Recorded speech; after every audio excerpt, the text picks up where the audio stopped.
Vamos a empezar, si les parece, esta parte de la tarde que dedicamos a la lección inaugural.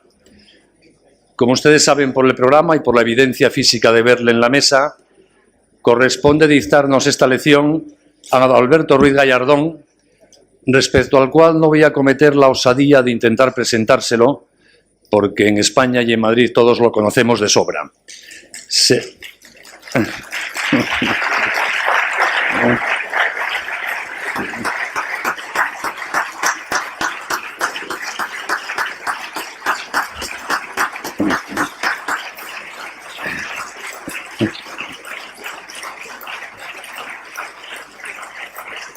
Aunque no vaya a presentárselo a modo de lectura tradicional de currículum, sí diré algunas cosas de él. La primera que quiero decirles es que es humano, es decir, comete errores también.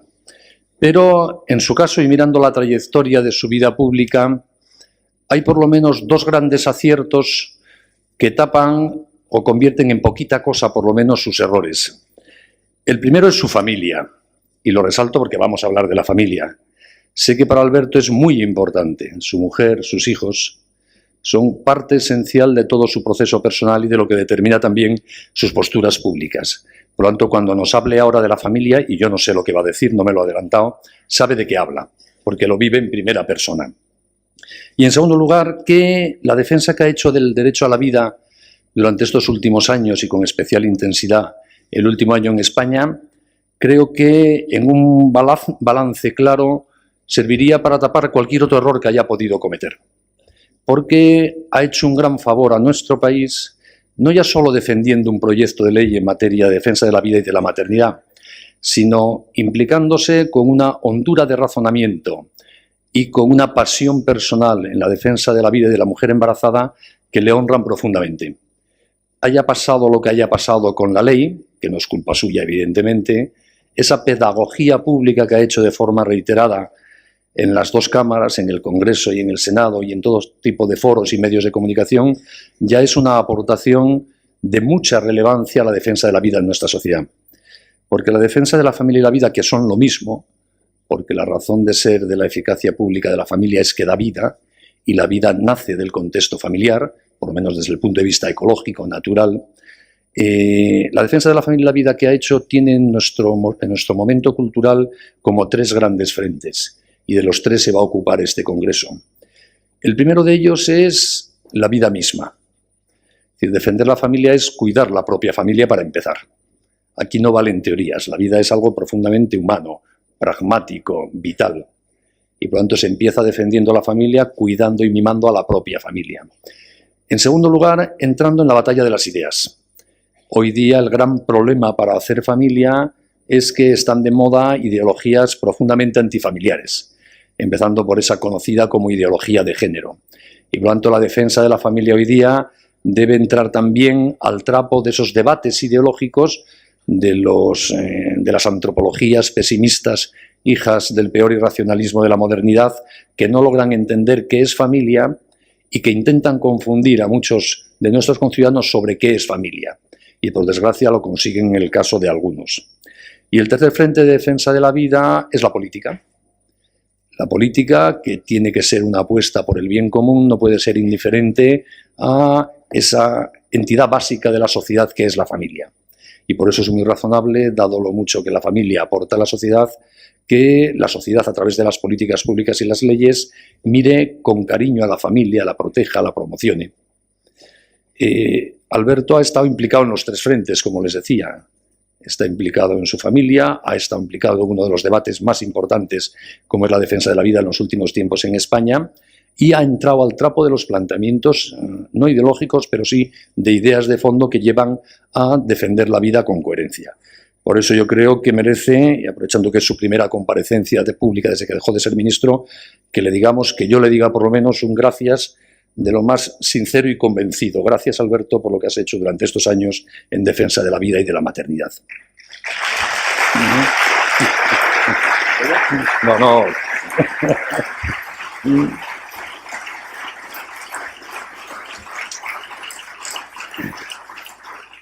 Y además, debo decirles que es una persona de la cual los amigos podemos discrepar. Yo, que he tenido el honor de hablar mucho con él últimamente, los últimos meses, años, le he elogiado muchas cosas y le he criticado otras muchas y no pasa nada. Se le puede decir con toda paz aquello que no te gusta en lo que hace y ser tan amigos para luego decirle lo que te gusta de lo que está haciendo. Que eso no siempre es fácil con los poderosos. A veces los poderosos se imbuyen y se creen que la vida se agota en los signos externos del poder y se vuelven insensibles a los aspectos razonables de la vida humana, como es recibir críticas de los que te quieren. Eso a Alberto no le ha pasado. Y es otra faceta que lo hace muy atractivo como persona que ha tenido grandes responsabilidades públicas, sea como alcalde de Madrid, presidente de la Comunidad Autónoma, ministro de Justicia, secretario general del PP a unas edades en que otros todavía no piensan ni en casarse hoy día, o sea, en la más tierna juventud casi, etcétera, etcétera, ¿no? Por eso a mí me hace mucha ilusión escucharle hoy lo que tenga que decirnos sobre la familia. Y me parece un gran acierto que el Congreso de Católicos y Vida Pública le haya invitado en este momento a dar esta lección inaugural para hablar de la familia. Y aunque se me ha otorgado por los organizadores del Congreso, que son muy generosos, un cuarto de hora para hablar, no voy a agotarlo, porque me parece más interesante escuchar a Alberto Ruiz Gallardón y que ustedes después puedan participar en el coloquio. Pero sí permítanme una reflexión personal sobre el tema de fondo de la familia muy breve. Hay profundas razones para la esperanza.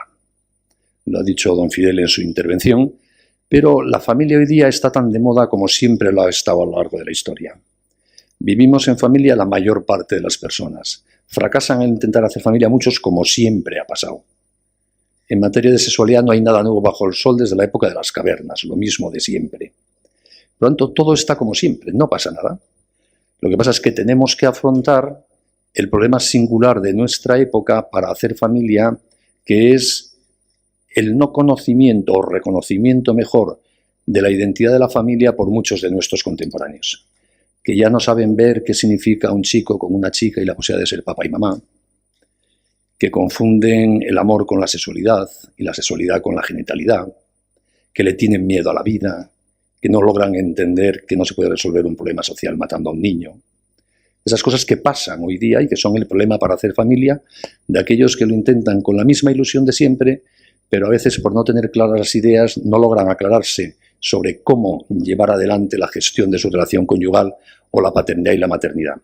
Y por eso me parece también que es muy importante que se haya elegido como tema de esta 16ª edición del Congreso de Católicos y Vida Pública esta atención monográfica a la familia. Porque la familia es lo más humano, lo más importante, en lo que nos jugamos la felicidad personal y la colectiva de los pueblos, y por lo tanto, dado que hoy muchos la discuten y no logran entenderla, que logramos hacer este esfuerzo de clarificación, de parar mientes, de volver a reflexionar sobre la identidad conceptual de la familia, me parece que es un servicio público de esos buenos que Católicos y Vida Pública, que la Asociación de Propagandistas y la Fundación San Pablo CEU vienen desde hace tantos años dando a la sociedad española. Por lo tanto, gracias, la persona de Carlos, por ocuparos con este cariño y esta profundidad de este tema, por invitar a Alberto a darnos esta lección, y le doy la palabra a Alberto para que empiece con ella.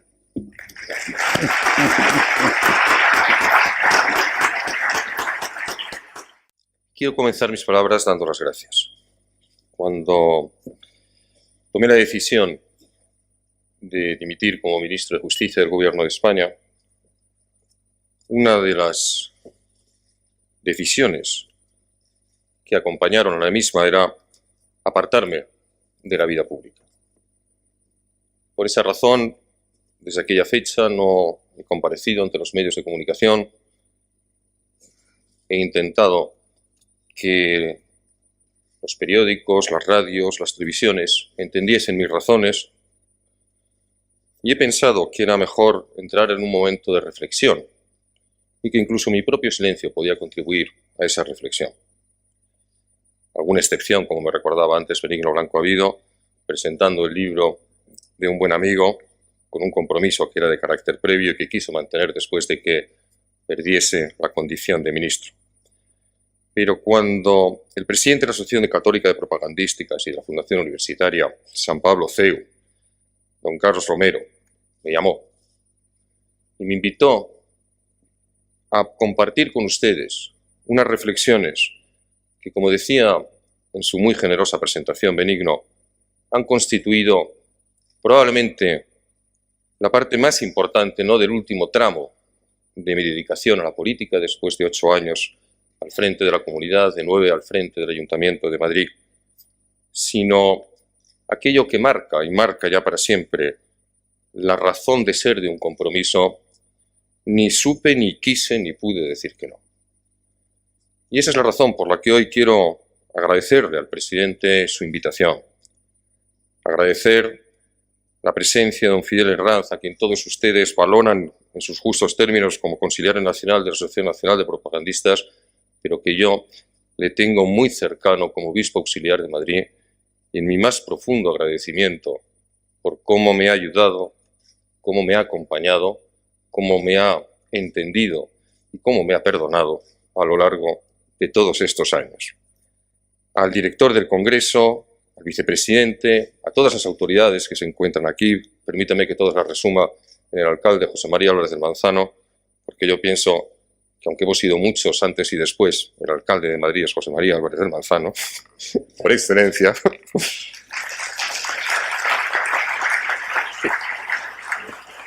Y en don Manuel Soroa, que es mi vínculo académico y afectivo con esta casa, de la que fui alumno, de la que él generosamente me enseñó a entender que había cosas mucho más importantes que los textos que estaban sometidos a su disciplina y que desde luego ha marcado no solamente mi historia personal, sino también la historia de uno de mis hijos y por lo tanto forma parte de mi lenguaje cotidiano. Y de Benigno Blanco, pues poco puedo decir, nada más que aquello de la profunda gratitud. Yo cuando llegué al gobierno sabía lo que quería hacer, pero reconozco, y no me duele en prendas, que necesitaba mucha ayuda para saber cómo hacerlo.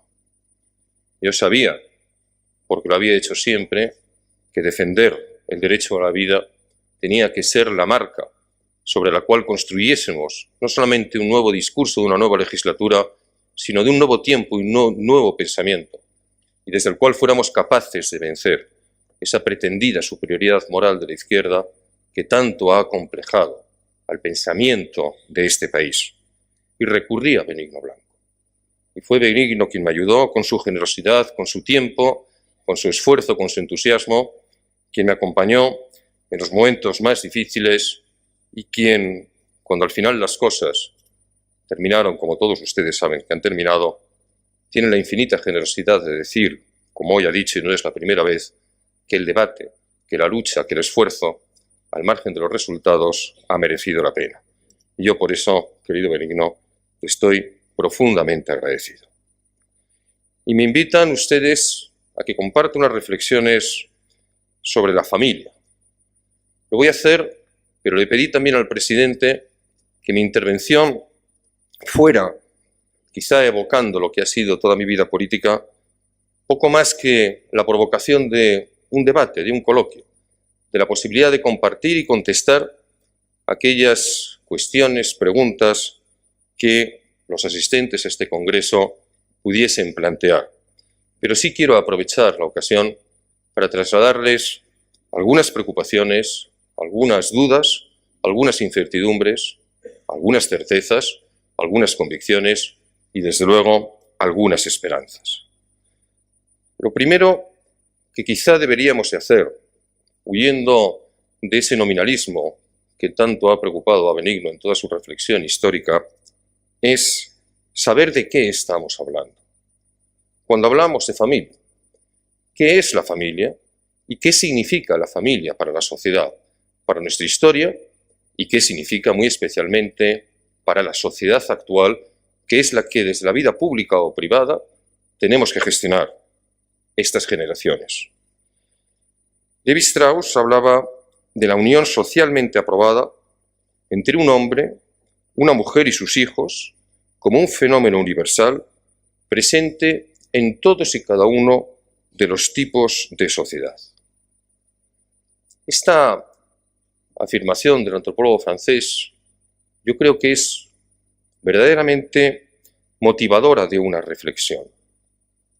Es una afirmación que indica la existencia de una suerte de universal social y cultural que es lo que señala lo propio de la familia. Y creo que ese dato sigue siendo actual. Es cierto que la familia es, a diferencia de otras beneficiosas sin duda para la humanidad, como pueden ser las estructuras políticas, los estados, las sociedades de naciones, que son construcciones intelectuales del hombre, la familia es una realidad natural. Y lo es porque está presente en todas las sociedades y en todas las culturas. Y por lo tanto, no es, pudiendo otras ser extraordinariamente positivas, una creación artificial, estructural del ser humano, sino que es una realidad en la que por definición el ser humano se encuentra con ella. Hago esta distinción porque cuando hablamos de la disposición que tenemos los seres humanos sobre las estructuras que gestionamos, empezando por nuestras propias naciones, y es un debate que está bien presente en estos momentos como consecuencia del tema de Cataluña, tenemos que ser conscientes también de que hay realidades indisponibles para el ser humano, en las que no tenemos capacidad, ni siquiera recurriendo a aritméticas de mayorías, de disponer sobre las mismas. Por ejemplo, el derecho a la vida. Y entre ellas incluye también la familia. Es una realidad natural,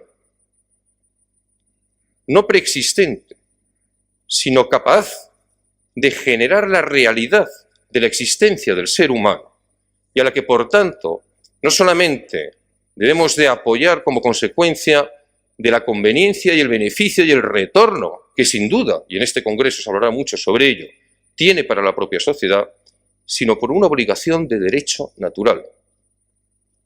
Y tenemos que ser conscientes de que la defensa de la familia es la defensa de un derecho natural del ser humano. Y hablo bien de derecho. El ser humano tiene derecho a la familia. Y no puede una estructura política superior privarle de ese derecho natural, que es su familia, ni sustituirle, como se intentó en determinadas épocas por regímenes totalitarios, tanto de izquierdas como de derechas. Lo cual no significa, y luego hablaré de ello, que los poderes públicos deban de permanecer indiferentes, sino que, en una expresión feliz del Papa Juan Pablo II, tienen que aplicar el principio de subsidiariedad, que es la doctrina de la Iglesia y que es la obligación que tienen los poderes públicos en relación con instituciones como es el caso de la familia. Pero es lo cierto que no estamos hablando, como a veces también se ha intentado expresar, de una institución más, por muy beneficiosa que sea, de una institución complementaria, de una institución alternativa o de una institución, como se ha dibujado a veces también, que presta sí determinados servicios a la sociedad, pero que si no los prestase podría ser sustituida por otros organismos públicos o privados que lo hiciesen. Ahí es donde yo quiero marcar claramente la diferencia del derecho natural y me detendré después en alguno de estos aspectos. Pero hay obligaciones de la familia en su conjunto que no pueden ser delegadas ni traspasadas a otras instituciones ni públicas ni privadas. Pienso, por ejemplo, en la educación. Pienso, por ejemplo, en la obligación de la relación intergeneracional, que es la estructura de la propia biología de la sociedad.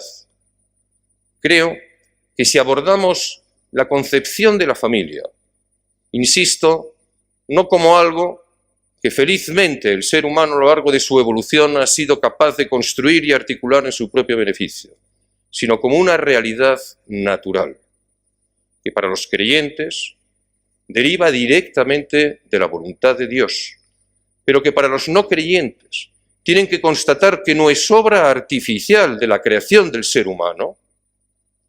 Creo que habremos dado un gran avance en la reflexión que durante estos días podamos abrir. La segunda pregunta que nos deberíamos quizá hacer es si hay alternativas a la familia.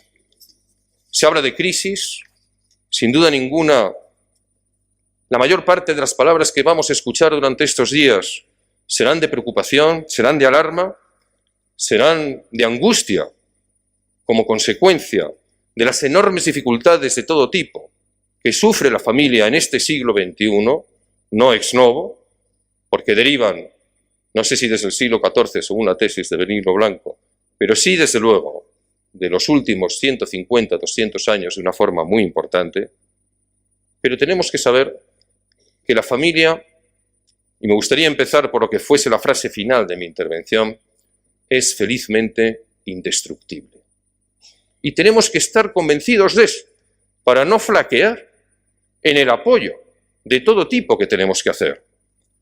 ¿Qué realidad observamos? En primer lugar, que pese a todas las crisis, y no voy a enumerarlas, la mayoría de la gente vive en familia. En España, más del 80%. Y que la valoración de la institución es infinitamente superior a cualquier otra de las políticas sociales económicas que creamos habitualmente los seres humanos que vivimos en convivencia. En segundo lugar, que el matrimonio sigue siendo el horizonte vital de la mayoría de los jóvenes. Y que paradójicamente, en contra de lo que se dice, somos la sociedad y los poderes públicos los que ponemos obstáculos de carácter económico, de carácter social, de carácter cultural también, sin duda ninguna, a lo que es un impulso natural de la inmensa mayoría de la juventud española y europea. En tercer lugar, algo muy importante, que el matrimonio, al margen de su resultado, al margen de su recorrido, en su inicio es una vocación de permanencia. Y esto, insisto, me parece extraordinariamente importante. Nadie entiende el matrimonio como una situación coyuntural con tiempo limitado. Cuando digo nadie, siempre puede haber excepciones, obviamente por razones espurias.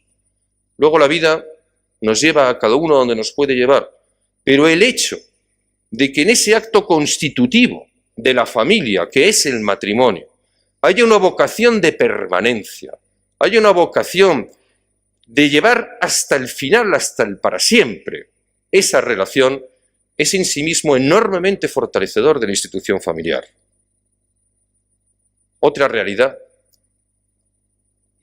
Daré datos después, muy reveladores, algunos muy preocupantes, sobre la disminución de la natalidad en Europa. Pero empiezo por lo positivo. Es verdad que las mujeres europeas no tienen el número de hijos que nuestra sociedad debería conseguir que pudiesen tener. Pero lo positivo es que sí los quieren tener y que todos los estudios demoscópicos lo que acreditan es que las mujeres quieren tener más hijos de los que tienen y que si no lo hacen son por impedimentos, por algo que yo utilicé en su momento en un debate parlamentario y que fui muy criticado por ello, que es la llamada violencia estructural que sobre la mujer pesa en la sociedad española y como la española podríamos decir la europea. Una violencia estructural que no le impide, que no le permite desarrollar su recorrido profesional si opta por la maternidad. Una violencia estructural que muchas veces la castiga y establece una preterición en aquellos casos en los que quiera llevar adelante una opción determinada y que culturalmente se opone a ella. Pero su voluntad, aunque nos tiene que doler el que no podamos satisfacerla, es en sí mismo un aspecto positivo. Nada ha podido acabar con la familia, lo decíamos antes, ni los totalitarismos del siglo XX, ni la incorporación de la mujer al mundo laboral, ni el muchas veces anonimato derivado del proceso de urbanización de nuestra sociedad. La familia es indestructible. Y eso lo que nos tiene que hacer no es regalarnos en la comodidad de saberlo, sino fortalecernos en la necesidad de ayudarlo. Y hoy vivimos una situación ciertamente especial, una situación de crisis económica. Yo tengo sentimientos muchas veces contradictorios frente a un discurso que suscribo absolutamente, y es que la crisis económica es la prueba evidente de que la familia es imprescindible, que es el instrumento para garantizar una sociedad solidaria y humana, porque es la institución que llega siempre y que precisamente por estar construida desde el afecto de las personas y no desde el interés, nunca es capaz de poner un límite a su proximidad.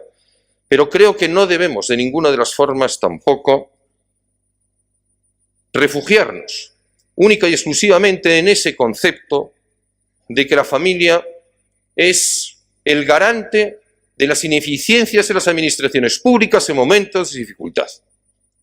Porque creo que eso, aun siendo cierto, y siendo algo de lo que nos tenemos que estar orgullosos, podría devaluar el nivel de exigencia que sí tenemos que mantener frente a los poderes públicos para que garanticen esos niveles de solidaridad. Y desde luego, sí creo también que la crisis demográfica en un mundo que a veces, si nos mirasen desde fuera, pensarían que tenemos una vocación oculta de suicidio, nos tiene que demostrar cuál es el camino a seguir. Vamos, sin embargo, a hacer alguna referencia a cuál es en estos momentos la situación actual. Y me van a permitir que les dé algunos datos, algunos los he recabado de distintas fuentes, algunos del Instituto de Política Familiar, que en su última página dice que pueden ser citados, aunque no reproducidos, y por lo tanto, siempre y cuando se cite la fuente, yo los cito, pero que nos van a reflejar de verdad cuál es la situación en estos momentos en Europa. Y me van a permitir ustedes que principalmente hable de Europa, aunque algunos datos daré en relación con España, pero me siento más cómodo en esta intervención no digo exteriorizando, pero sí extendiendo el problema no solamente a la sociedad española, evidentemente porque no eludo mis responsabilidades, al haber sido 3 años miembro del Gobierno de España, yo soy responsable de muchas de las cosas que aquí voy a criticar. Un editorial del diario ABC decía el otro día que Europa se encamina a un invierno demográfico y decía que España estaba a la cabeza de ese invierno demográfico. ¿Cuál es la evolución de la población? Y permítame que les dé estos datos porque creo que son muy importantes. Europa ha superado los 507 millones de personas en el año 2014. Hemos tenido un incremento de 26,7 millones de personas en los últimos 20 años. Y en los últimos 10 años hemos tenido un incremento de 14,7 millones de personas, es decir, un crecimiento del 3%. El crecimiento poblacional de Europa en los últimos 20 años se ha debido casi en su totalidad a Francia, España, Reino Unido e Italia. Estos países han supuesto el 97%, 26 millones, del crecimiento total poblacional. Si yo me quedase aquí, probablemente muchos de ustedes pensarían que estamos en el buen camino y que en relación al porcentaje de la población europea estamos avanzando, como lo hacen otras muchas sociedades en el mundo. Y sin embargo, esto no es así. ¿Por qué? Porque el crecimiento de nuestra población no se ha debido a la natalidad, a nuevos nacimientos, sino a un fenómeno que tenemos que mirar con infinito respeto, con constatación de la aportación que ha tenido a nuestro bienestar económico, que es la inmigración, y al que luego haré una referencia final a cómo debemos de contemplar el fenómeno de la familia dentro de la inmigración. Pero tenemos que ser conscientes de que si nos quedamos en las frías estadísticas que nos dan los técnicos, no estaremos descubriendo la verdad. Y la verdad se nos oculta, porque la verdad es que este crecimiento se ha debido a la inmigración. En el periodo 98-2013, 8 de cada 10 nuevas personas de la Unión Europea, es decir, el 78,8%, ha sido debido a la inmigración. En el año 2013, el año pasado, el 95% del crecimiento de la población europea ha sido por la inmigración. Y esto es bueno. Lo que no es bueno es que solamente sea un 5% el crecimiento de la población como consecuencia de decisiones de paternidad y de maternidad por parte de los ciudadanos europeos. Es más, en el año 2012, 12 países de la Unión Europea tuvieron incluso crecimiento natural negativo. Y esta situación se ha acentuado aún más en el año 2013 con un crecimiento natural de tan solo 76.453 personas. Vuelvo a leer el primer dato. Europa ha superado los 507 millones de personas. En el año 2013, el crecimiento natural de la población europea fue de 76.453 personas. La mitad de los países de la Unión tiene un crecimiento natural negativo. Esto naturalmente tiene consecuencias, y es que Europa es cada vez más vieja. Hay 13 millones más de personas mayores que de jóvenes. Por una pérdida de 11 millones de jóvenes, el 12% menos, que apenas representa el 15,6% de la población, y un incremento de las personas mayores en más de 23 millones, es decir, el 34% más. La población mayor de 80 años alcanza los 25 millones de personas y representa ya el 5% de la población europea. ¿Cuál es la consecuencia? Pues que el déficit de natalidad y el incremento de la población mayor han provocado un aumento de la edad media de la población europea, que ya casi ha alcanzado los 42 años. Pero lo impresionante es que se ha producido un incremento de 6 años en los últimos 20, y lo impresionante es que, según todos los pronósticos, va a continuar creciendo en los próximos años. O lo que es lo mismo, se está produciendo una inversión de la pirámide poblacional con países como es el caso de Italia, de Alemania, de Grecia, de Portugal, de España y de Hungría, que están en pleno invierno demográfico.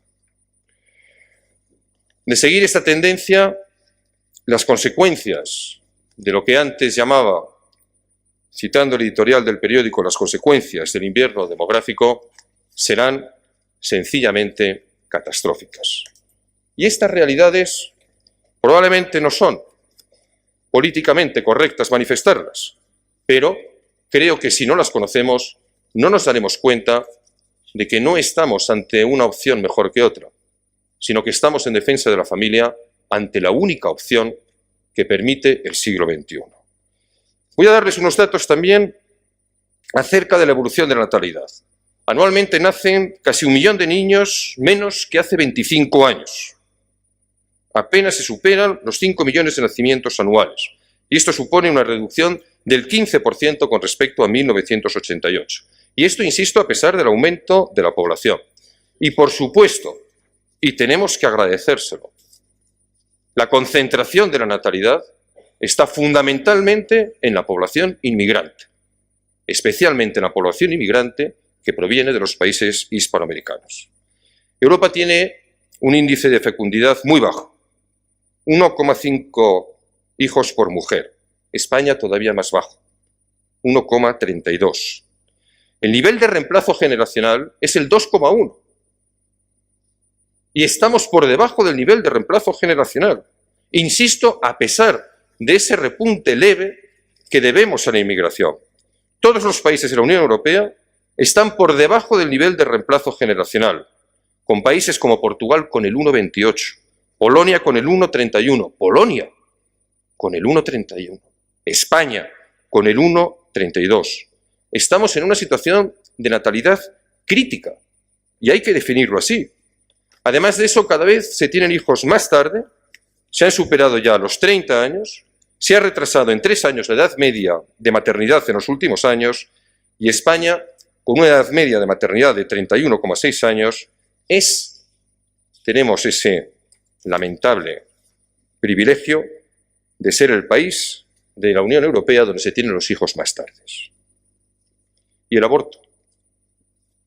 Porque si hablamos de familia, tenemos que hablar del aborto. Primero les daré los datos, al final les haré 2 breves reflexiones. En Europa se produce 1.100.000 abortos anuales. 1.100.000 abortos anuales. Eso significa que cada día en la Unión Europea hay 3.013 niños que dejan de nacer. Eso significa que en lo que se está produciendo este acto, poco más de una hora, se van a producir más de 150 abortos en Europa. Eso significa que vivimos en un continente, el más antiguo, el que construyó la democracia, el que creó el pensamiento, en el que casi el 20%, 1 de cada 5 embarazos, termina en aborto. Eso significa que vivimos en un continente en el que se han producido más de 28 millones de abortos desde 1992, que por supuesto es la primera causa de mortalidad infantil. Y eso significa que Reino Unido, Francia, España, Italia y Alemania son en la actualidad los países donde más abortos se producen. Pero otra tristeza de récord, España con un incremento de 67.000 abortos es el país de la Unión donde más ha aumentado el aborto en los últimos 20 años. Esto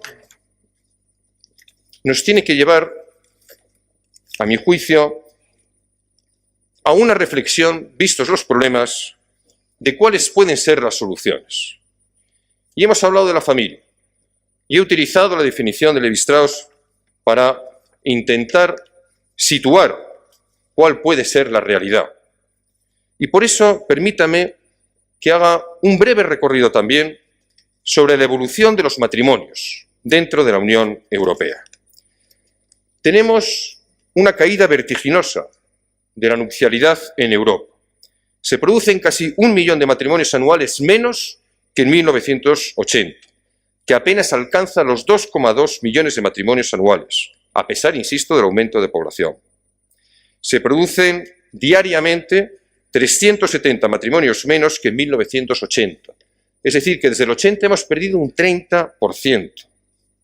Y frente a estos datos de matrimonios, tenemos que constatar que se produce 1 millón de divorcios anuales. Es decir, tenemos 200.000 divorcios anuales más de los que teníamos en 1992.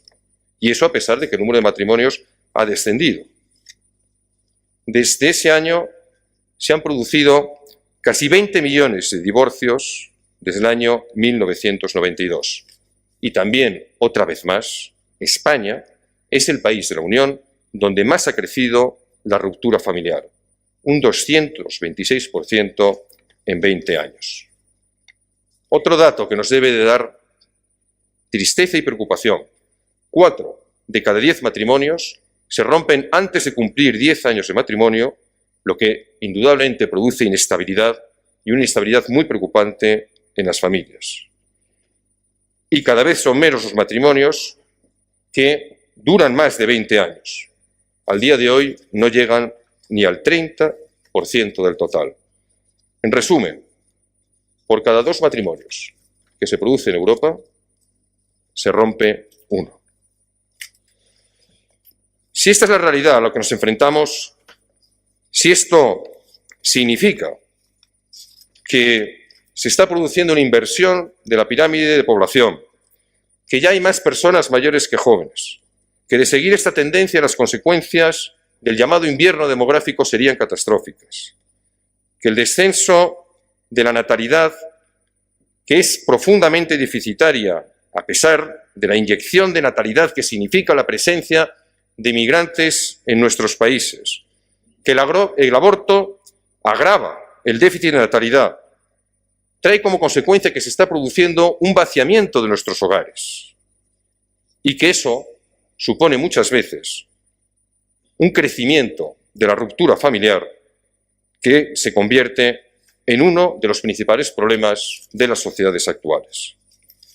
Ahora podría hacerles un discurso económico y decirles que todo esto supone incremento de los gastos sanitarios, que supone incremento del número de las pensiones, que supone una quiebra de las prestaciones sociales y que por lo tanto supone una quiebra del estado del bienestar. Pero créanme que siendo eso extraordinariamente importante, más me preocupa que eso lo que produce es una inestabilidad familiar, una tendencia al individualismo y, en definitiva, una desestructuración brutal y sin precedentes de nuestra sociedad. Alguien podría pensar que mi discurso es catastrofista y que estoy llevando las cosas demasiado lejos. Pero créanme que eso no es así, que es la realidad. Y si alguien ha tenido en España la valentía de enfrentarse a este problema, son precisamente ustedes. Con este Congreso y con congresos anteriores, donde, como se ha recordado en el acto inaugural, en todos ellos se ha hablado directamente de la familia. Y ahí es donde yo creo que tenemos que ser conscientes de cuáles son los cambios que tenemos que hacer. Muchos, y se hablará de ellos a lo largo de estos días, de carácter estructural, de medidas económicas, de medidas políticas, de medidas sociales. Pero déjenme que les diga que por encima de todo eso hay un cambio que tenemos que hacer, que es superar el miedo a los hechos. Superar el miedo a los hechos que contradicen las teorías que son políticamente correctas. Esta es una batalla que, además de ganarla día a día, además de ganarla en cada medida concreta, la tenemos que ganar en el terreno del pensamiento.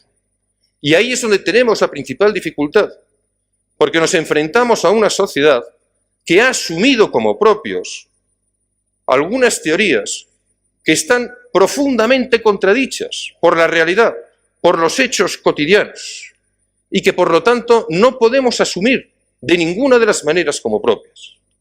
Esas teorías, mal llamadas progresistas, porque no puede haber más progreso, ni mejor manifestación de una mentalidad progresista que la defensa del más débil, que es lo que ha caracterizado siempre a las ideologías de los movimientos progresistas.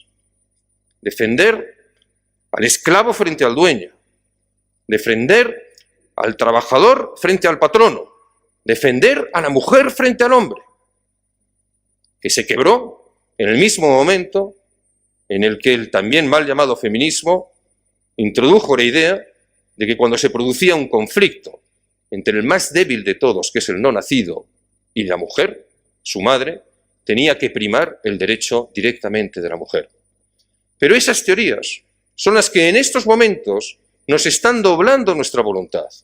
Y tenemos, por lo tanto, que articular no solamente medidas concretas, sino articular y fortalecer nuestro pensamiento. Y proclamarlo con orgullo, sin ningún tipo de preocupación, ni por el qué dirán ni por las consecuencias personales, profesionales, que puedan tener en cada uno de nosotros. No hay puesto de trabajo que justifique una abdicación en defensa del derecho a la vida. No hay éxito social que pueda compensar la renuncia a la defensa de aquello en lo que una persona desde su honestidad cree. Y por lo tanto, venzamos esa batalla del pensamiento.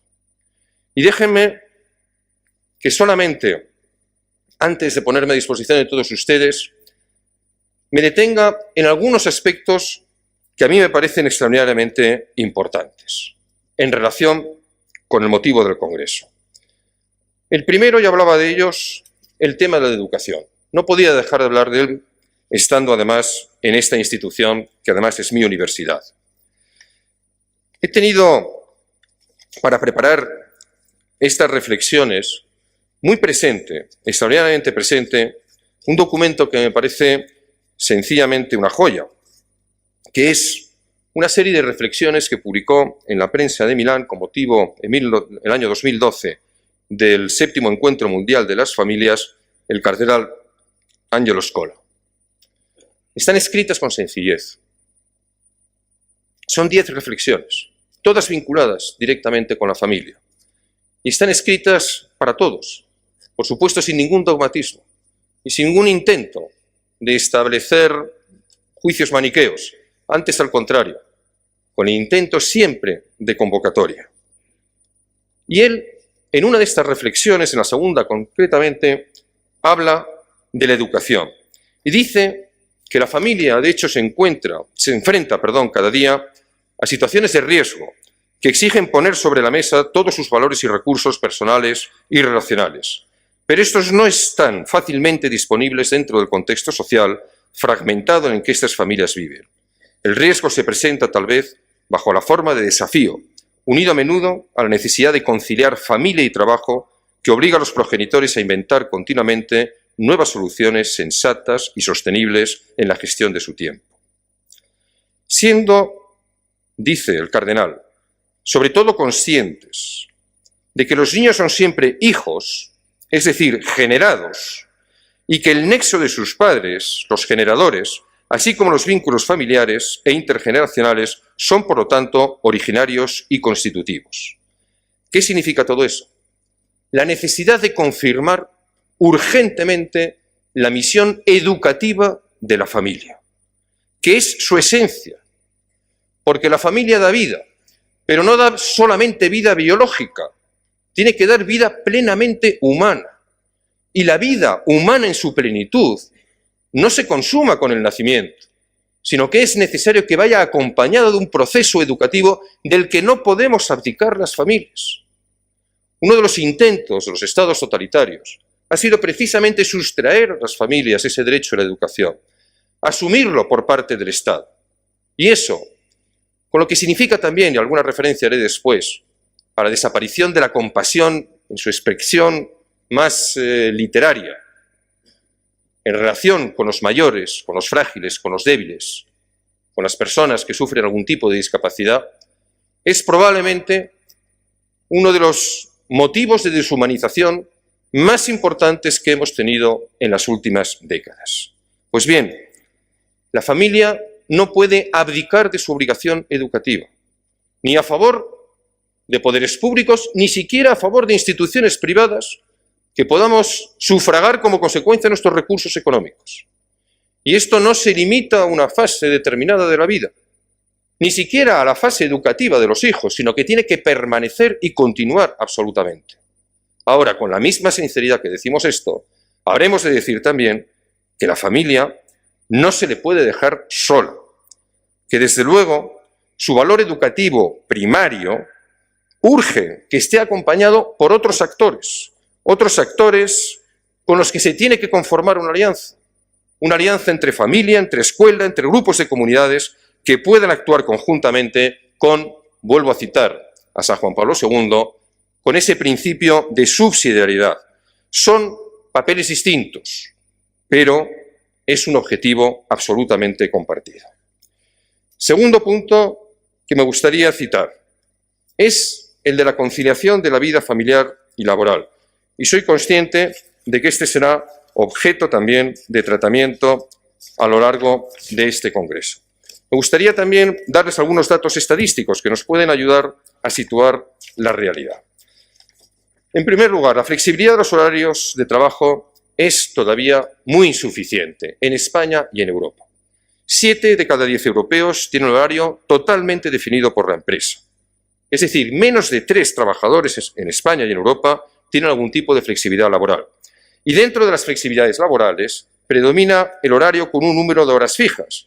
Es decir, que lo que es el objetivo que deberíamos de buscar para la verdadera conciliación, que es elegir libremente el horario, es algo que solamente pueden alcanzar 4 de cada 100 trabajadores en España y en Europa. La práctica totalidad de los permisos que se toman para el cuidado de los hijos menores son de muy corta duración. El 97% de estos permisos son de menos de un mes. Los servicios de guardería no se utilizan en España y en Europa. 3 de cada 4 personas no usan los servicios de guardería, y no naturalmente porque ellos no quieran, sino porque no tienen capacidad económica para sufragarlos, o porque teniéndola considera que son extraordinariamente caros y les desequilibra directamente el presupuesto. Pues bien, si esto es así, tendremos que ser conscientes de, voy a decir algo obvio, que no estoy anunciando nada, de que las políticas que favorezcan para una sociedad justa, cohesionada y solidaria hagan honor a ese sentido etimológico de conciliación, que también nos recordaba el cardenal. La palabra conciliación significa etimológicamente llamar juntos, en el sentido de unir, de poner de acuerdo, de proceder directamente juntos. Y sin embargo, en la Unión Europea y en nuestro país, la conciliación no es una realidad. Pero yo quiero introducir en estos momentos solamente un factor de reflexión. Cuando hablamos de conciliación, todas las políticas que marcan los gobiernos, ¿en quién están pensando? Están pensando en un individuo en particular, y especialmente en la mujer. No es malo, pero es insuficiente, porque las políticas de conciliación desconocen a quien tenía que ser el auténtico interlocutor, que no son los progenitores, sino la familia en su conjunto. Esto es muy importante, porque la familia es el sujeto social, es el lugar de responsabilidad compartido, y es por tanto quien tiene que recibir directamente esas ayudas. Es verdad que tenemos políticas, unas muy modernas, que se dirigen exclusivamente a ampliar el mercado laboral. Y esto es bueno porque da nuevas oportunidades a las mujeres, y es bueno porque es un aumento del empleo femenino, y esto supone alcanzar igualdad de oportunidades. Fantástico. Pero lo que no podemos de ninguna de las formas es que la relación familiar se reduzca a una variable del factor laboral. Y por lo tanto, si el sujeto receptor de esas políticas de conciliación fuese la familia, conseguiríamos también aumentar la libertad de elección de los miembros de la familia sobre cómo construir su propia realidad. No todo consiste en establecer mecanismos que ayuden a que quien opte libremente por continuar con una relación laboral lo pueda hacer con elementos sustitutorios. Hay que dar libertad a la familia a la que elija, y por lo tanto tiene que ser receptora la familia directamente, no solamente los progenitores, de esas ayudas. Es evidente que los modelos que se están aplicando en estos momentos en determinados referentes mundiales, pienso en Apple y Facebook, que financian a sus empleadas jóvenes la congelación de sus óvulos para evitar que interrumpan su menor edad laboral, o que afirmaciones que luego, y le honra, fueron disculpadas y desmentidas y matizadas, pero como hizo la presidenta del Círculo de Empresarios que apostaba hace unos días por contratar a mujeres menores de 25 años o mayores de 45 sin riesgo de maternidad, entran en profunda contradicción con este discurso. Por lo tanto, final de la reflexión sobre la conciliación. Seamos plenamente conscientes de que el receptor, para que pueda elegir, no debe de ser forzado en una política laboral cualquiera de los dos progenitores, sino directamente en la institución familiar, para que ella elija qué hacer con ese espacio de tiempo y de posibilidades y de recursos, y cómo establecer, por lo tanto, su convivencia y la educación directamente de sus hijos. De inmigración. Me gustaría solamente darles algunos datos en relación con la inmigración, que voy a cortar ya porque evidentemente me estoy extendiendo mucho y el presidente de la ponencia, don Benigno Blanco, me va a llamar al orden. Pero antes hemos hablado de lo que significa la realidad de la inmigración para Europa y para nuestro país, y de la importancia que tiene para países fundamentalmente como Alemania y España. Bien, yo solamente les quiero trasladar una idea en relación con esa relación de inmigración y familia. Detrás de cada trabajador que viene a nuestro país hay una familia. No sabemos cómo. Pueden ser muchas cosas. Su presencia entre nosotros puede ser un proceso de ruptura familiar, pero puede ser también que una familia en una situación desesperada haya decidido seleccionar a uno de sus miembros para que intente conseguir lo que en sus países de origen no han conseguido, y la hayan enviado. Y la hayan enviado no para que se enriquezca y permanezca aquí, sino para que retorne los recursos de su trabajo y los comparta directamente con su familia. No lo sabemos, pero sí sabemos una cosa, que si analizamos todos los procesos de inmigración que ha habido en la historia de la humanidad, tenemos que constatar, sin excepciones, que aquellos que han conseguido la plena integración en la población a la que se refirieron no fueron las inmigraciones individuales, no fueron tampoco las inmigraciones masculinas como consecuencia de actos de conquista y por lo tanto reservado a los militares, sino que fueron las inmigraciones de las familias. Y todos estamos de acuerdo en que ese fenómeno de la inmigración, que tenemos que recordar que tanto ha aportado a nuestro propio bienestar económico, requiere necesariamente la integración. Pues bien, Yo quiero romper una lanza porque hagamos políticas de inmigración que favorezcan que cuando esta realidad se ha producido, se extienda también a las propias familias. Porque esas familias se van a convertir en elementos claves para la integración en nuestra sociedad. Porque la desestructuración, y lo hemos visto en Francia, cuando se produce, es cuando los individuos quedan aislados. Y un individuo no queda aislado si permanece dentro de su propia familia, aunque la haya tenido que trasladar completo. Aunque este traslado sea intergeneracional, con lo que esto muchas veces supone, aunque esto suponga un aumento del presupuesto público en gastos sociales y en educación. Pero seamos plenamente conscientes de que si queremos dejar a las generaciones de nuestros hijos un legado de inmigración integrada en nuestro país, tenemos que apostar por una inmigración que no suponga un desgarro de la persona con lo que es su esencia natural de convivencia, que es su propia familia. Y eso es algo que desgraciadamente muy pocas veces se ha dicho en este país. Me gustaría hablarles de muchas más cosas sobre las que he tenido ocasión de reflexionar cuando preparaba esta intervención. Por ejemplo, algo que me apasiona, que es las relaciones entre generaciones. Cuando hablamos de familia, evidentemente hoy no podemos hablar solamente de los progenitores y de los hijos, de la madre, el padre y los hijos. Tenemos que incorporar a las otras generaciones que forman parte de la propia familia y que no solamente tienen una capacidad formidable de facilitar la convivencia y la conllevanza de situaciones extraordinariamente difíciles, sino que además lo que hacen es construir una auténtica genealogía, construir unas relaciones de sentimientos entre dos generaciones, abuelos y nietos. ¿Cuántos de nuestros hijos han tenido acceso y conocimiento a espacios del sentimiento tan extraordinariamente sensibles para el ser humano, como puede ser el dolor o como puede ser la muerte, si no es precisamente a través de la generación no de sus padres, sino de los nuestros, es decir, de sus propios abuelos?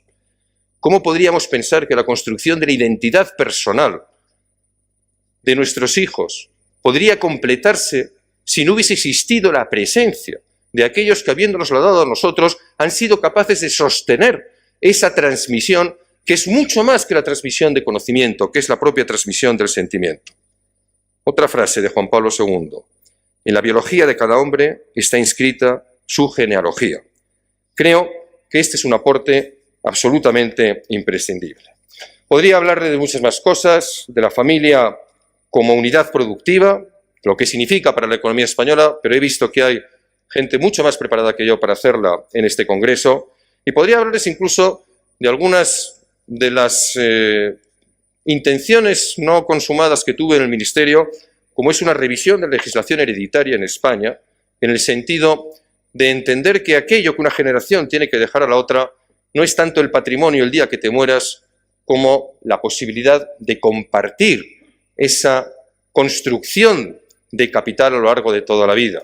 Y por lo tanto, fomentar la obligación que tenemos los padres no de dejar 2/3 de nuestro patrimonio el día que nos muramos a nuestros hijos, sino día a día, desde el día que ellos están con nosotros, aunque hayan superado su mayoría de edad, aunque tengan un puesto de trabajo, seguir ayudándoles, seguir compartiendo con ellos, aunque sea naturalmente a costa de que el día que tengamos que hacer testamento no quede absolutamente nada en el cuaderno particional.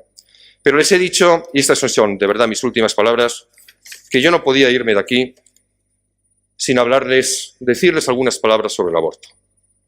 Y quiero trasladarles dos ideas. No voy a hacer una revisión general de lo que ha sido este debate en España, de lo que ha sido la doctrina del Tribunal Constitucional durante todos estos años, de lo que ha sido la lucha que por encima de las medidas concretas se refería fundamentalmente a la concepción del aborto no como un derecho ni de la mujer ni de ningún ser humano, sino como una acción que en determinados supuestos, como todas las acciones humanas, no debe ser objeto de reproche penal, pero que indudablemente es un acto injurídico, un ilícito, y que por lo tanto jamás puede ser considerado como un derecho. Sino que quiero relacionarles solamente dos puntos en lo que significa aborto y familia, para dejar encima de la mesa la gravedad de la vigencia de la ley que en estos momentos tenemos en España. El primero, hoy, en España, en un intento que no puede tener otro objetivo que atacar directamente a la familia, se permite a las mujeres abortar sin ni siquiera informar a sus padres. En el acto más doloroso, más traumático, en ese acto que, como siempre aprendí yo de Benigno Blanco, la mujer siempre es víctima y nunca culpable, en el que más cerca puede encontrarse una mujer de ese abismo espantoso que significa tener que tomar esa decisión, en lugar de establecer en una legislación no solamente la información, no solamente las alternativas, no solamente las múltiples posibilidades, sino sobre todo la cercanía y la compañía de su familia, aquí se aprobó una ley en este país que establecía que las mujeres menores podían abortar sin informar a sus padres. Es decir, que para evitar la tensión y el conflicto, se les invitaba a prescindir de su familia y se les abocaba a una soledad destructiva para ellas mismas y para sus propias conciencias. Y la segunda, de las reformas que intenté y no conseguí hacer del aborto, tengo que decir que en algunas conseguí apoyos, muchos, en otras menos y en algunas pocos. Y los índices estadísticos lo decían. Y hablo fundamentalmente en lo que para mí, paradójicamente, Benigno Blanco lo sabe bien, constituyó la causa de mi propia conciencia más fuerte que ninguna otra para intentar reformar la ley, que es la consideración del legislador actual de que los ciudadanos, los seres humanos, las personas, somos distintos y tenemos distintos derechos en función de que tengamos una discapacidad o no, en función de que tengamos una minusvalía o no. E insisto en que la paradoja nos llevaba a que en todas las encuestas ese terrible supuesto de entender que una malformación le hace a uno susceptible de perder un derecho a la vida que se le reconoce al ser perfecto, que carece de ningún tipo de deficiencia, es, insisto, paradójicamente el que menos apoyo tenía en la opinión pública, probablemente porque hacen falta todavía muchos años para seguir avanzando en la convicción y en la explicación. Pero yo lo relaciono con la familia, porque yo durante estos años me he reunido con muchísimas familias que tenían hijos en esta situación, y eran ellos los que la tenían, los que me decían: ministro, ¿cómo es posible que alguien piense que este hijo mío con síndrome de Down o con esta deficiencia de carácter físico tiene menos derecho a nacer, tiene menos derecho a vivir? Cuando se establece una legislación en la que se le suprime ese derecho a esas personas con esas discapacidades, se está atacando directamente a la familia. ¿Por qué? Porque es la familia la que cuida al frágil, la que cuida al débil, porque es la familia la que no le importa en absoluto perder recursos económicos, tiempo, dinero, y que la que antes, al contrario, se enriquece y se llena de afectos, como consecuencia de la oportunidad que la vida le da de volcarse en dar vida a una persona que por sí misma la tendría de infinita peor calidad. Aquellos que no quieren las familias, aquellos que no creen en la familia, no quieren, naturalmente, que se presenten este tipo de situaciones, porque probablemente les pondrían frente a su propia conciencia de lo que significa la ruptura de la humanidad. Señor presidente, señores y señores, pido perdón por la extensión, que excede un poco, y prometo además haberme dejado muchas cosas en el tintero, pero como he dicho, es la primera vez que hablo desde que dejé el gobierno, probablemente será también la última en mucho tiempo. Es un tema en el que me siento apasionadamente comprometido. Sé, porque ustedes han sido durante muchos años, cuando a lo mejor algunos cometíamos algunos errores, como decía con acierto Benigno Blanco, los que han marcado un camino, y yo quería devolverles con gratitud el hecho de haber marcado ese ejemplo y el hecho, no tengan ustedes ninguna duda, de haber plantado una semilla que hoy unos, mañana muchos, y estoy convencido que en el futuro la inmensa mayoría seremos capaces de convertir en buen fruto, no solamente en España, sino en toda Europa. Muchísimas gracias.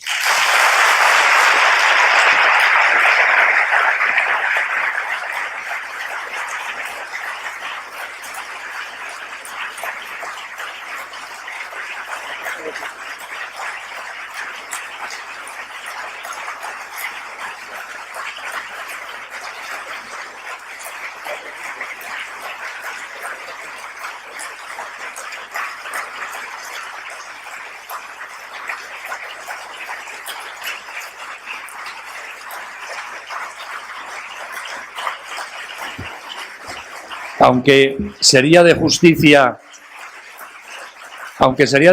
que este aplauso dure los 10 minutos que nos quedan, por aquello de permitir un poco de diálogo, me permito interrumpirlo y espero que Alberto no se me enfade. Yo me quedaría con 2 o 3 frases de las que ha dicho, que las recuerdo muy rápidamente y doy paso al turno de preguntas. La primera: la familia es felizmente indestructible. Aunque ya no sea notario mayor del reino, le tomamos esa frase como verificable y constatable. La segunda: no podemos negar los hechos, aunque se opongan a lo políticamente correcto. Los hechos son los que importan. Lo tercero, y lo ha dicho claramente, no hay conservación de puesto ninguno que justifique negar el derecho a la vida o el derecho a la familia. Él ha hecho honor a eso con su dimisión como ministro, por defender especialmente, y es la cuarta idea que resalto, a esos niños con minusvalías, respecto a los cuales hoy se está produciendo un auténtico genocidio en nuestra sociedad. Por eso le agradezco de forma especial esas palabras finales que ha tenido y que además son coherentes con todo el discurso que ha mantenido en público y en privado durante este año, de compromiso personal con el derecho a la vida de los niños y niñas nacidos con minusvalías. Y dicho eso, doy la palabra, nos queda poco tiempo, luego las preguntas tienen que ser, ya lo siento, preguntas, no tesis doctorales. ¿Quién quiere hablar?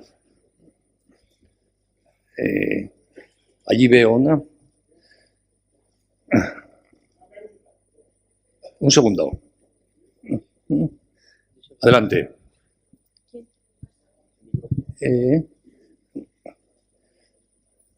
Ruego la máxima brevedad, dado el tiempo que nos apremian. Sí, agradecerle su intervención y preguntarle muy en concreto sobre el fenómeno de la emigración. ¿Qué piensa usted sobre la emigración de los musulmanes con mucho más hijos que los españoles y el riesgo de que Europa pueda llegar a ser musulmán? Con brevedad, agradeciéndole su pregunta y su consideración, porque alguna referencia ha hecho a ello antes. La inmigración, seamos plenamente conscientes, es un fenómeno extraordinariamente positivo para nuestro país. No seríamos lo que somos, no estaríamos donde estamos si no hubiésemos recibido esa inmigración. Y también de justicia histórica, porque tampoco seríamos lo que somos, ni estaríamos donde estamos, si otros países, en las décadas de los 40 y de los 50, no hubiesen aceptado inmigrantes españoles. Yo me acuerdo siempre de una frase que me enseñó mi abuelo, que era diplomático cuando estaba destinado en Ginebra, de un ministro suizo que dijo: nosotros a España le pedimos inmigrantes, pero resulta que nos enviaron personas. Bueno, son personas.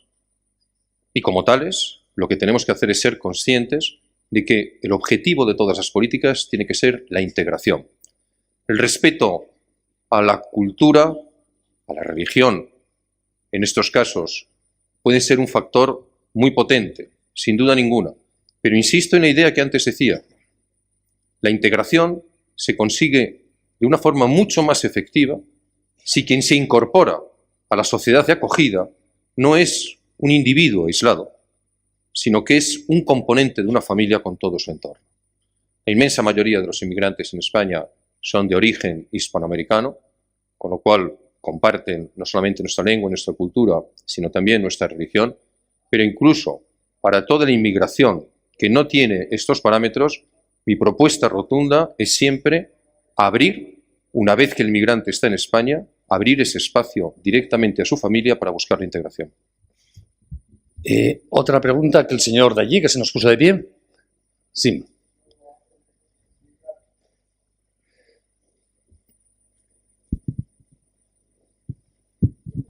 Soy un propagandista, Francisco Rico Pérez, y lo mejor que puedo decir es que es usted un joven muy valiente, amigo Alberto. Traigo un regalo en nombre de su padre, porque fui compañero suyo inolvidable en el Departamento de Civil, en la Complutense, y la pregunta es muy breve. El contenido, para curiosidad, lo diré también con una palabra muy breve. Es para don Benigno también un sobre. ¿No sería una ley o tratado universal sobre la adopción, dando flexibilidad, la solución al aborto? ¿No sería divulgando más que la Madre Teresa de Calcuta tiene todas las puertas abiertas a las que quieran abortar? ¿No sería mejor divulgar que Red Madre, y tenemos una propagandista ejemplar en Toledo, la doctora María José, no sería mejor todo eso que las leyes? Porque la ley natural no se ha pasado por ningún parlamento ni pasará. Está clara la pregunta, y perdóneme que le interrumpa, porque tiene que contestarnos también rápidamente. Y luego nos da los sobres. Recojan estos sobres, Sí, que es la supuesto. defensa del Nasciturus. Por supuesto, déselos a la azafata para que nos los traiga. Alberto, la adopción.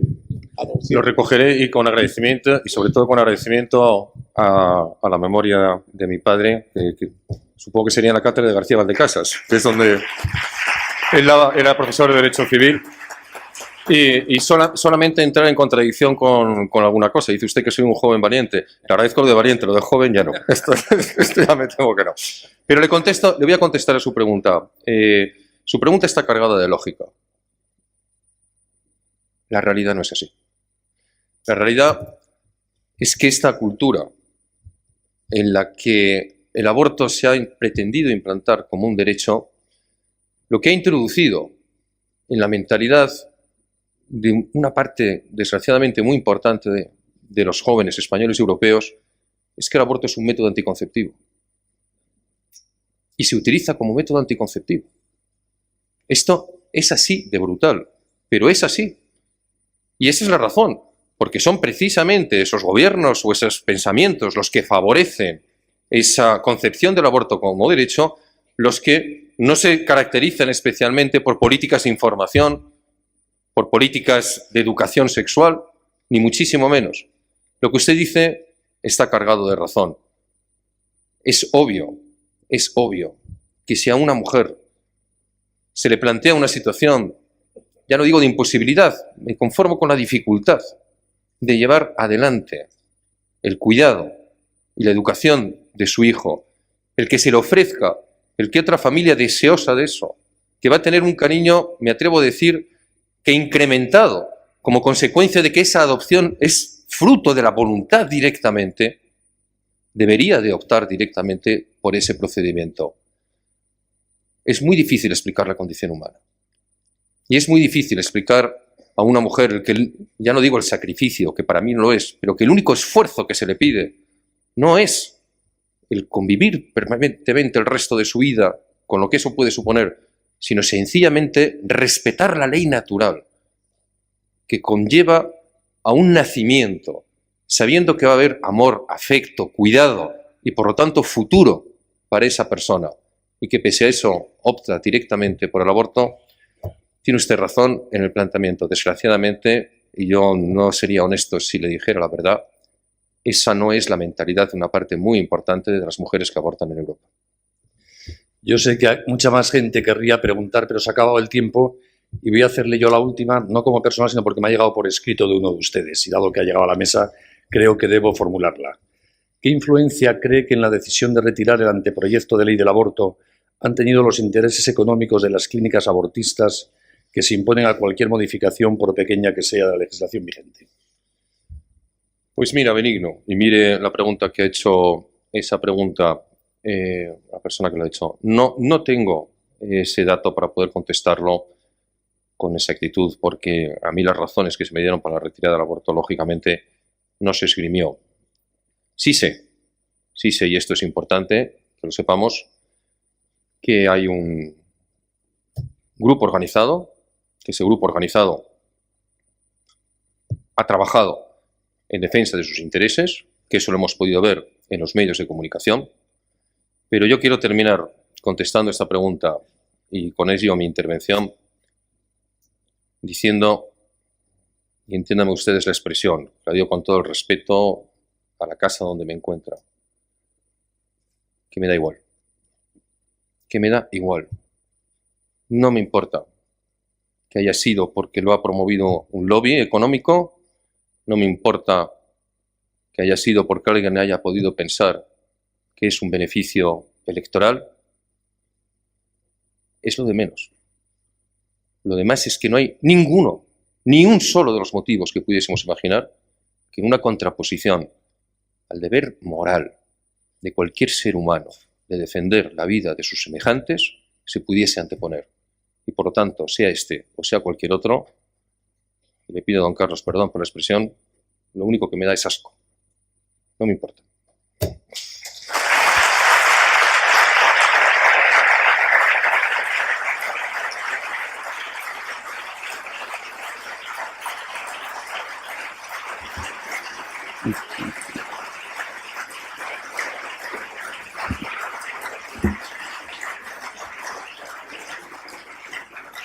Extralimitándome a mi función, que es el de moderador de esta ponencia, voy a convertirme, con su consentimiento tácito, en portavoz de todos ustedes para decirle que hay una cosa que me resulta inadmisible de lo que nos ha dicho don Alberto Uribe Gallardón, que es eso de que esta va a ser la última intervención pública en mucho tiempo. Eso no lo admitimos. Muchas gracias a todos.